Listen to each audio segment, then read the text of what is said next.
जी हाँ, स्वागत है आपका हमारे DKV एजुकेशन चैनल में। और आज हम आपको बताएंगे अभाज्य गुणनखंड और लघुत्तम समावर्तक कैसे ज्ञात करते हैं। अभाज्य गुणनखंड को अंग्रेजी में फैक्टर्स बोलते हैं एंड लीस्ट कॉमन मल्टीपल लघुत्तम समावर्तक को बोलते हैं। तो आज हम सबसे पहले आपको अभाज्य गुणनखंड करना सिखाएंगे।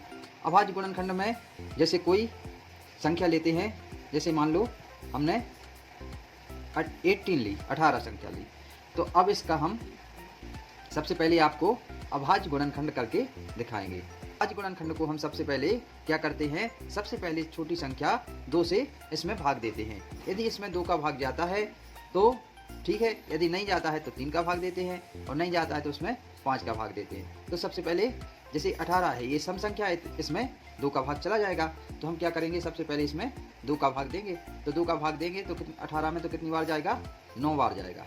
2 नाम 18, फिर ये 9 आ गया। अब इसमें देखेंगे कि इसमें 9 में 2 का भाग जाता है, क्योंकि ये विषम संख्या है इसलिए 2 का भाग नहीं जाएगा। तो इसमें क्या करेंगे, इसमें हम 3 का भाग देंगे। 3 का भाग देंगे, 3 से नहीं जाता तो फिर 5 से देंगे, आगे वाली संख्या से देंगे। तो सबसे पहले इसमें हम 3 से भाग दे के देखते हैं। तो 3 तिरका 9, कितनी बार भाग जाता है, 3 बार, और 3 एकम 3। तो अभाज्य गुणनखंड में 2 गुणे 3 गुणे 3 इस प्रकार से इनका गुणा करके यदि हम इनका आपस में गुणा करते हैं तो संख्या हमें कितनी प्राप्त होनी चाहिए, 18 प्राप्त होनी चाहिए। तो करते हैं 2 तिया 6 और 3 6, 3 तिरका 2 तिया 6 और 6 ती 18, कितनी संख्या आ गई, 18। तो इस प्रकार से हम अभाज्य गुणनखंड करते हैं। एक और हम संख्या 24 लेंगे, इसमें हम सबसे पहले 2 का भाग देंगे, क्योंकि ये सम संख्या है तो 2 का भाग चला जाएगा। तो 2 एकम 2, 2 दूनी 4। फिर ये भी सम संख्या है तो क्या करेंगे, फिर 2 से भाग देंगे, 2 6 12, फिर 2 से भाग देंगे, 2 तिया 6 और फिर 3 एकम 3। ऐसे इसका गुणा करेंगे, 2 गुणे 2 गुणे 3, एक और 2 है, गुणे 3 बराबर, इसका गुणा करेंगे आपस में, 2 दूनी 4, 4 दूनी 8, 8 ती 24। तो इस प्रकार से हम अभाज्य गुणनखंड करते हैं। अब हम अभाज्य गुणनखंड के द्वारा इसका लघुत्तम लेंगे। मान लो ये 18 और 24 दो संख्याएं हैं, और इसी का यदि हमें इसी से हमें लघुत्तम लेना है तो हम किस प्रकार से लघुत्तम वाली संख्या लेंगे कि इसका लघुत्तम क्या आएगा। तो 18 का जैसे हमने पहले अभाज्य गुणनखंड कर लिया और 24 का कर लिया। मान लो एक ये तो आपका था अभाज्य गुणनखंड। अब हम इससे लघुत्तम समावर्तक भी ज्ञात कर सकते हैं। तो सबसे पहले क्या करेंगे कि जैसे 18 और 24 का लघुत्तम समावर्तक लीस्ट कॉमन मल्टीपल करना है, मतलब LCM लेना है, तो क्या करना पड़ेगा। मान लो क्वेश्चन है कि 18 और 24 का LCM ज्ञात करो।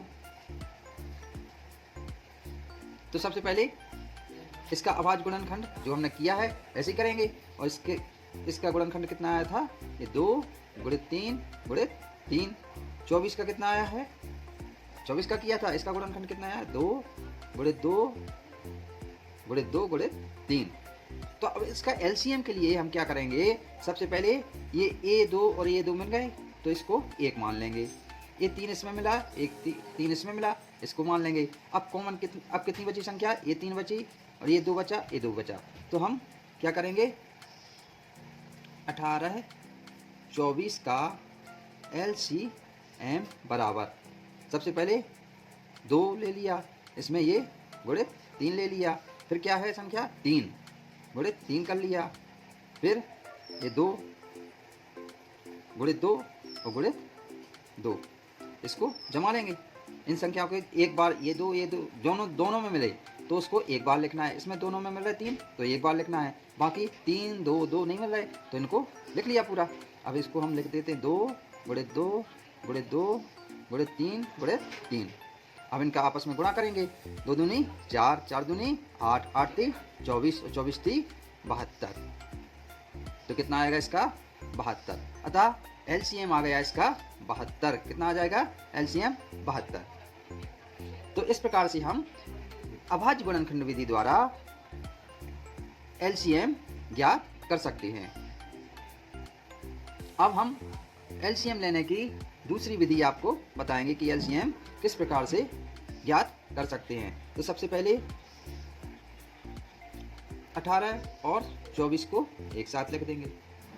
फिर इसको सबसे पहले काटेंगे। जो भी संख्या कटती जाती है उसको काटते जाएंगे और जो नहीं कटती है उसको ज्यों का त्यों लिखेंगे। तो सबसे पहले हम ये दोनों संख्याएं सम है तो सबसे पहले 2 से काटेंगे।